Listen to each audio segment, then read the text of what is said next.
தம்பி இல்லப்பா அப்பா இல்ல அப்பா ஆத்தாவை பாருப்பா. பயமுண்டா செத்து போயிருப்பேன். ஐயோ எனக்கு ஒரு கல்யாணத்தை பண்ணி போட்டு சாகலான்னு பார்த்தேன். மாட்டேன். எனக்கு கடனை வாங்கி செலவழிக்க கடங்காரி ஆக்கிட்டு சாவன. அந்த ஃபைல் எடு. Excuse me madam. Yes doctor Ramasamy. உட்காருங்க.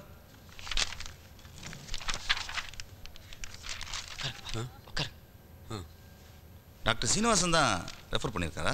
ஆமாங்க ஐயா.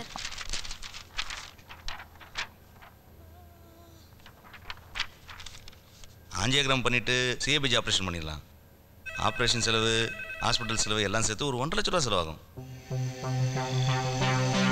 டாக்டர் சீனிவாசன் சொன்னதுனால தான் இந்த அளவுக்கு கம்மியாக பண்ணுறோம். பணத்தை ரெடி பண்ணுங்க, உடனே ஆப்ரேஷன் பண்ணிடலாம். சரி சரி முடிஞ்ச வரைக்கும் கொண்டு வச்சுப்பா.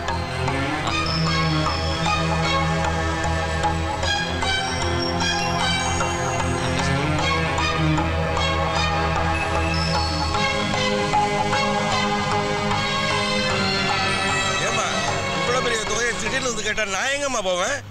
உங்க அப்பா என்ன கலெக்டரா? நான் ஒரு கார்பரேஷன் டிரைவர் தானம்மா. லோன்லாம் போடுறதுன்னா அது பெரிய ப்ரொசீஜர்மா. அது ரொம்ப நாள் ஆகும். ஏதோ என்னால் முடிஞ்சதை பெரட்டி தரேன். நானே இப்போ தாண்டா அந்த வண்டிக்கு அட்வான்ஸ் கொடுத்துருக்குறேன். இன்னும் அடுத்த வாரம் 20,000 கொடுத்தாகணும். நான் கையில் இருந்த காசெல்லாம் போட்டு எல்லாம் பண்ணியாச்சு. என்னால் முடிஞ்சது ஒரு 5,000மோ 10,000மோ தரேன்டா. அதுக்கு மேலே நான் நம்பாத. பணமா? அட ஏப்பா பணம் இல்லைப்பா. நானே ஒரு மாதம் ஆச்சு ஷூட்டிங் போய். பணம் ஏதுப்பா? நான் வேணா எங்கள் வீட்டுக்காரர்கிட்ட கேட்குறேன். கேட்டு பார்த்துட்டு சொல்கிறேன். ஒரு 2 ரூபா 3 ரூபான்னா தேரும். சரி சரி நான் ஒன்று பண்ணுறேன். நான் என் ஃப்ரெண்ட்ஸ்லாம் கேட்டேன், வாங்கிட்டு நான் எடுத்துகிட்டு வரேன். எந்த ஆஸ்பத்திரி? 50,000 அட்வான்ஸாக எப்படிமா கொடுக்க முடியும்?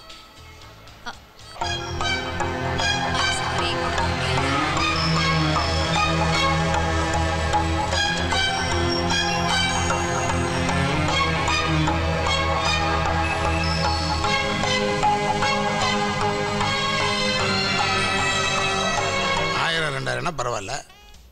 1.5 லட்சத்துக்கு நான் எங்க போகிறது? இல்லை நீ தான் இப்படி திருப்பி தருவ? வேலை செய்கிறவனுக்கு எவனை கொடுக்க யோசிப்பான். நீ உருப்படாதப்ப.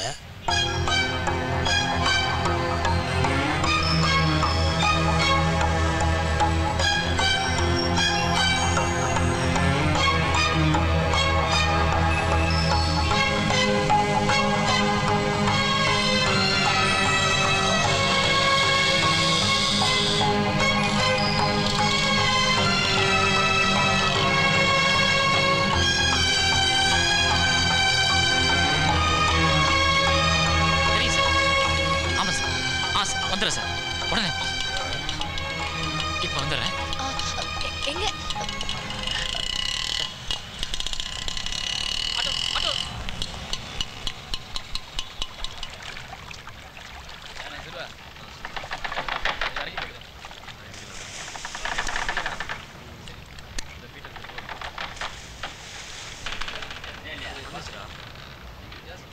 இந்த இந்தியாவோட பிரஜை, சாதாரண ஏழை குடும்பத்தில் பிறந்தவன். உன்னுடைய வாழ்க்கையை பற்றி இந்த நாட்டுக்கு எப்பயுமே கவலை இல்லை.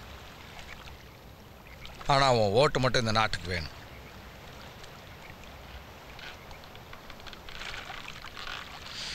ஜனங்க ஓட்டு போடாமல் அரசியல் பண்ணலான்னு நிலைமை வந்துருச்சுன்னா ஏழைங்களை பூரா எப்போவோ சாவடிச்சு அவங்க மனுஷக்கறியை டேஸ்ட் பார்க்க ஆரம்பிச்சிருப்பாங்க இந்த பணக்காரன்.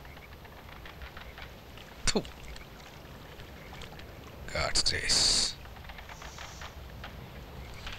உங்கள் அம்மா உயிருக்கு போராடுறாங்க. உனக்கு 1.5 லட்சம் தேவைப்படுது. எங்கே போவ? இல்லை ஓவர் நைட்டில் எப்படி சம்பாதிப்ப?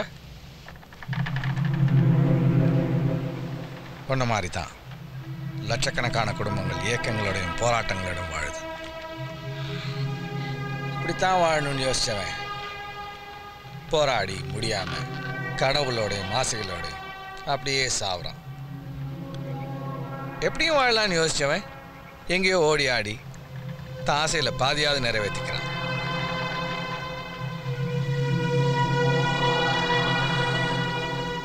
100 பேருக்கு நல்லதுன்னா ஒரு கொலை தப்பு இல்லை. இது ஏன் பாலிசி.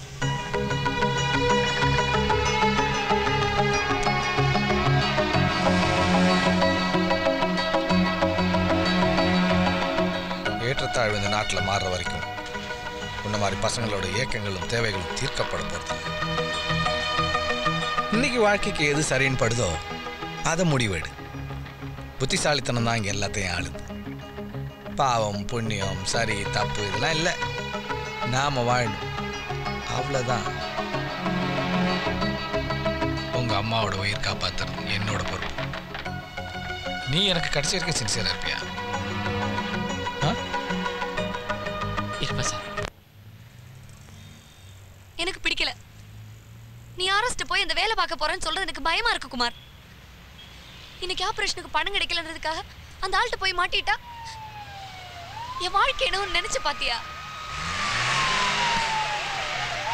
அந்த வேலையில போய் மாட்டிட்டு ஏதாவது போலீஸ் கேஸ்னு வந்தா என் நிலைமை கொஞ்சம் யோசிடா.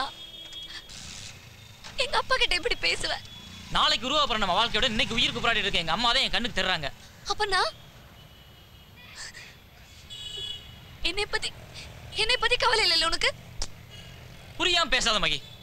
எத்தனை பேர்ட்ட ட்ரை பண்ணியாச்சு? எவன் கொடுத்தான் பணம்? இங்க எல்லாருக்கும் அவன் பிரச்சனை. அடுத்தவங்க உயிரை பத்தி கவலைப்படுறதுக்கு யாருக்கு நேரம் இல்லை. ஏன் உங்க அப்பா வேலை கொடுத்தாரு 10,000 ரூபா. அவரால் அவ்வளவுதான் முடியும். மொத்தமா கிடைச்சி 30,000 வச்சுக்கிட்டு எங்க அம்மா செத்து போனோம்னா அடக்கமான செலவழிக்கலாம். ஒருத்தர் தான் உயிரை காப்பாற்ற பணம் தரேன்றார். அப்படி தரேன்றதுக்காக என்ன வேணாலும் செய்யலாம். நம்ம நாளைக்கு நம்ம ஒண்ணு சேரணுன்றதுக்காக இன்னைக்கு எங்க அம்மா உயிர் போனா பரவாயில்லன்னு சொல்றியா? சொல்லு மகி.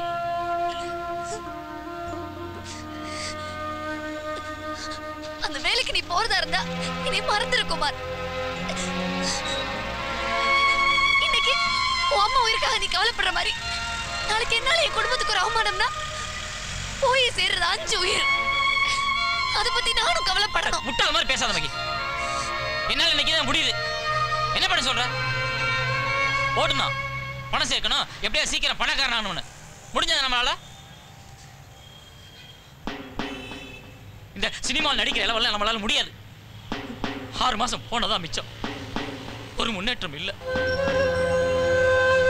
இன்னைக்கு அவசரம்ன்றப்போ எப்படியா பணம் கிடைச்சாலும் ஓடுறேன். பணத்தை தேடி தேடி ஓடிட்டு இருக்கேன் காலையில இருந்து. கண்ணுக்கு தெரியல, கைக்கு எட்டல.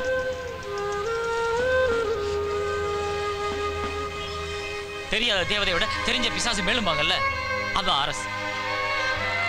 அவர்கிட்ட போனா நமக்கு மாசம் 50,000 ரூபாய் கிடைக்கும். அது போதும் நமக்கு. அது எனக்கு பிரச்சனை இல்ல. எனக்கு ஏன் பயந்தா?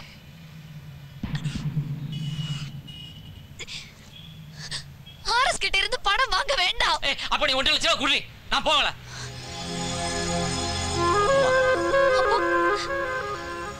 என்னோட அன்பு காதலை விட உனக்கு அதுதான் பெருசு இல்ல? அன்பையும் காதலை வச்சு நீங்க என்ன பண்றது? நம்ம தேடி அலையிற பணத்துக்கு முன்னாடி அதெல்லாம் தோத்து போகுது. எனக்கு இப்போதைக்கு எங்க அம்மா உயிரை காப்பாற்றணும். அதுக்காக நான் என்ன வேணாலும் பண்ணுவேன்.